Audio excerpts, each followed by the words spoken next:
बिस्मिल्लाहिर्रहमानिर्रहीम अस्सलाम वालेकुम। Today we are going to do the square root of fraction. तो इसके लिए हमारे पास हैं दो मेथड। सबसे पहले मैं फर्स्ट मेथड के साथ इसको सोल्व करूंगी। फर्स्ट मेथड में हमने क्या करना है, convert the compound fraction into improper fraction, यानी कि मिक्स फ्रैक्शन को सबसे पहले हम इम्प्रॉपर फ्रैक्शन में चेंज करेंगे, फिर उसके बाद हम फर्दर स्टेप्स को फॉलो करते जाएंगे। एग्जाम्पल 1, फर्स्ट क्वेश्चन हमारे पास क्या है, find the value of square root 23 1/25। First step में हमने क्या करना है, यहाँ पर हमारे पास है कंपाउंड फ्रैक्शन। सबसे पहले हमने कंपाउंड फ्रैक्शन को इम्प्रॉपर फ्रैक्शन में चेंज करना है। तो कंपाउंड फ्रैक्शन को इम्प्रॉपर फ्रैक्शन में चेंज करने के लिए हमने, ये है हमारा 25 डिनोमिनेटर और ये है न्यूमिनेटर। तो हमारा न्यूमिनेटर जो है वो हमारे डिनोमिनेटर से बड़ा होना चाहिए। तो हम यहाँ से 25 को 23 के तक टेबल पढ़ेंगे। 25 का टेबल हमने कितने तक पढ़ना है, 23 तक। तो आइए सबसे पहले हम 25 का टेबल 23 तक पढ़ते हैं। 25 का टेबल 23 तक पढ़ने पर हमारे पास आता है 575। 575 में हमने क्या प्लस करना है, 1। जब हम 525 में 1 प्लस करेंगे तो हमारे पास क्या आ जाएगा, 576। डिनोमिनेटर हमारा वैसे ही आ जाएगा और जो हमने टेबल पढ़ने के बाद एडिशन की है वो हम यहाँ पर उतार देंगे। अब ऊपर जो हमारे पास है वो है न्यूमिनेटर और नीचे हमारे पास है डिनोमिनेटर। अब हम आ जाते हैं सेकंड स्टेप पे। सेकंड स्टेप में हमने क्या करना है, find the square root of numerator and denominator separately. Numerator का भी स्क्वायर रूट निकालना है और डिनोमिनेटर का भी स्क्वायर रूट निकालना है। तो सबसे पहले हम स्क्वायर रूट निकालते हैं न्यूमिनेटर का। तो न्यूमिनेटर हमारा क्या है, 576। तो हम इसको डिवीजन मेथड की तरह उतार लिया है हमने। और अब मैं आपको पहले भी समझा चुकी हूँ, दोबारा मैं आपको बता देती हूँ कि जब हम डिवीजन मेथड की तरह से स्क्वायर रूट निकालते हैं तो हमने क्या करना होता है, सबसे पहले हम राइट साइड से, कौन सी साइड से, राइट साइड से बनाते हैं पेयर। पेयर हमारा फर्स्ट बन गया 76 का, उसके बाद हमारे पास सिर्फ एक डिजिट रह गया है। जब हमारे पास सिर्फ एक डिजिट रह जाता है तो हम उसके ऊपर ये सैम्पल पुट कर देते हैं। अब फर्स्ट डिजिट हमारा क्या है, 5। तो हमने ऐसा स्क्वायर रूट नंबर लेना है जिससे या तो 5 पूरा सॉल्व हो जाए या फिर उससे कम नंबर आए। तो अगर हम 3 3 करते हैं, 3 3 का स्क्वायर रूट आता है 9 जो कि 5 से बड़ा है। अगर हम 2 का स्क्वायर रूट लेते हैं तो वो आता है 4 जो कि 5 से छोटा है। तो 2 2 4। उसके बाद हमने क्या करना है, माइनस करना है डिवीजन मेथड की तरह से ही। 5 - 4 1। फिर हम सेकंड पेयर को नीचे उतारेंगे।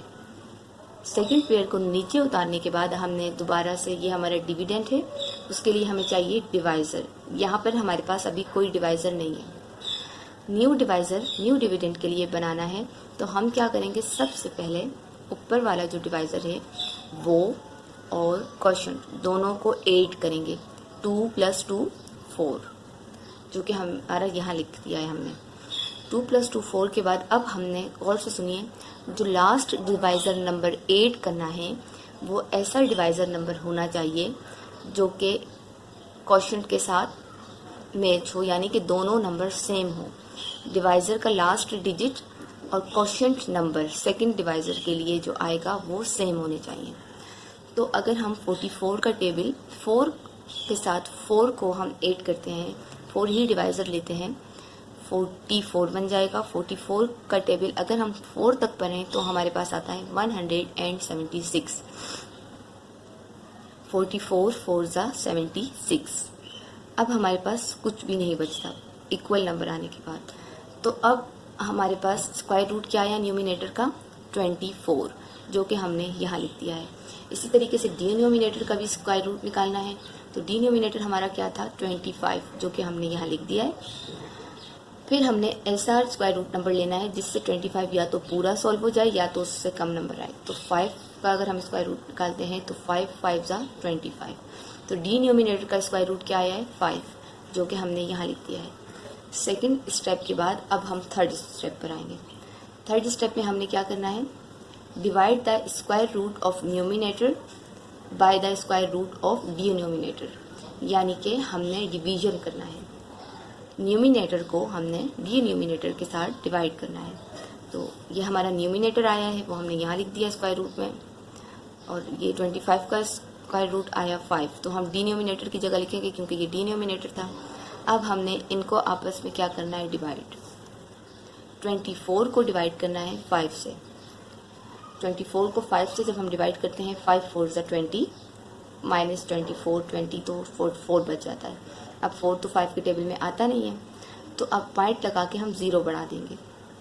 5 8 ज़ा 48, तो हमारे पास square root 23 1/25 is equal to 4.8, ये हमारे पास आंसर आया है। ये था हमारा फर्स्ट मेथड। इसके बाद मैं आपको बताती हूँ सेकंड मेथड। सेकंड मेथड में हमने क्या करना है, सेकंड मेथड को भी जब हम फॉलो करेंगे तो हमारे पास सेम यही आंसर आएगा। सेकंड मेथड कौन सा मेथड है, in this method we convert the fraction into decimal. सबसे पहले हम फ्रैक्शन को डेसिमल में चेंज करेंगे। ये हमारी है मिक्स्ड फ्रैक्शन। मिक्स्ड फ्रैक्शन को जैसे कि हमने पहले किस में चेंज करना है, इम्प्रॉपर फ्रैक्शन में। इम्प्रॉपर फ्रैक्शन को हम करेंगे डिवाइड। 576 को हमने 25 से डिवाइड करना है, तो यहाँ पर हम डिवाइड करते हैं। 25 2 ज़ा 50, 57 माइनस 57 76, अब लास्ट डिजिट हमने उतार दिया। अब 25 3 ज़ा 75, 76 माइनस 75 1। अब 1 तो 25 के टेबल में आता नहीं है, तो हम पॉइंट लगा के एक 0 बढ़ाते हैं। अब 25 के टेबल में 10 भी नहीं आता, तो अब हम एक और 0 जब बढ़ाएंगे, अगर हम नीचे एक और 0 पॉइंट के बाद बढ़ाएंगे तो वही 0 हम ऊपर भी बढ़ाएंगे। तो जो हमने अब ये वाला 0 बढ़ाया है, तो हम यहाँ पर भी एक 0 लगा देंगे। अब 25 के टेबल को हम 4 तक कॉल करते हैं, तो हमारे पास आता है 100, तो हमारे पास डेसिमल फ्रैक्शन आ गई है 23.04, जो कि यहाँ पर लिखी हुई है। अब उसके बाद हम आ जाते हैं सेकंड स्टेप। सेकंड स्टेप में हमने क्या करना है, now find the square root of decimal fraction. Division के बाद जो हमारे पास डेसिमल फ्रैक्शन नंबर आया है 23.05, अब उसका हमने स्क्वायर रूट निकालना है। सबसे पहले हमने इस डेसिमल फ्रैक्शन को डिवीजन मेथड की तरह उतार लिया है, फिर वही सेम प्रोसेस हम करेंगे। फिर उसके बाद हम पेयर बनाएंगे, फर्स्ट पेयर सेकंड पेयर। अब ये जो सेकंड पेयर है, इसमें हमारे पास है 23। हमने ऐसे स्क्वायर रूट नंबर से इसको सॉल्व करना है, या तो 23 के इक्वल नंबर आए या फिर इससे लेस नंबर आए। तो अगर 5 का स्क्वायर रूट लेते हैं हम, तो 5 5 से 25, जो कि 23 से बड़ा है, तो हम लेस नंबर लेंगे। 4 4 ज़ा 16, 4 का स्क्वायर रूट क्या है, 16। 23 माइनस 16 7। उसके बाद अब हमारे पास है decimal point. Decimal point as it is ऊपर चला जाएगा, और हमारा सेकंड पेयर 0 4 हम नीचे शिफ्ट कर देंगे। अब ये हो गया 704। अब इसके लिए हमें चाहिए डिवाइज़र यहाँ पर, तो सपोज यहाँ पर कोई डिवाइज़र नहीं है, तो न्यू नंबर के लिए डिवाइज़र बनाने के लिए हम क्या करते हैं, इससे पहले वाले डिवाइज़र और क्वोशंट दोनों को 8 करेंगे। 4 + 4 8। अब ध्यान से वही बात जो मैंने आपको पहले बताई है, हमने लास्ट ऐसा डिवाइज़र नंबर लेना है कि हमारा डिवाइज़र नंबर लास्ट का और क्वोशंट दोनों सेम हो। तो 8 के साथ हम यहाँ पर 8 डिवाइज़र पुट करते हैं, तो ये हो जाता है 88। 88 8 ज़ा 704। तो इक्वल नंबर आने के बाद कुछ नहीं बचता, तो हमारे पास क्या स्क्वायर रूट आया है, 4.8। तो square root 23 1/25 is equal to 4.8। ये हमारे सेकंड मेथड पे भी हमें सेम आंसर मिला है। आप चाहें तो फर्स्ट मेथड को फॉलो करें, आप चाहें तो सेकंड मेथड को फॉलो करें, आपका आंसर सेम आएगा अगर आप स्टेप्स को सही फॉलो करते हैं। अगर आपको ये वीडियो अच्छी लगी हो तो चैनल को सब्सक्राइब करें, वीडियो को लाइक करें, और मेरी अम्मी मरहूम कुलसूम बीवी के लिए जन्नतुल फिरदौस में आला मकाम की दुआ की दरख्वास्त है। अल्लाह हाफिज़।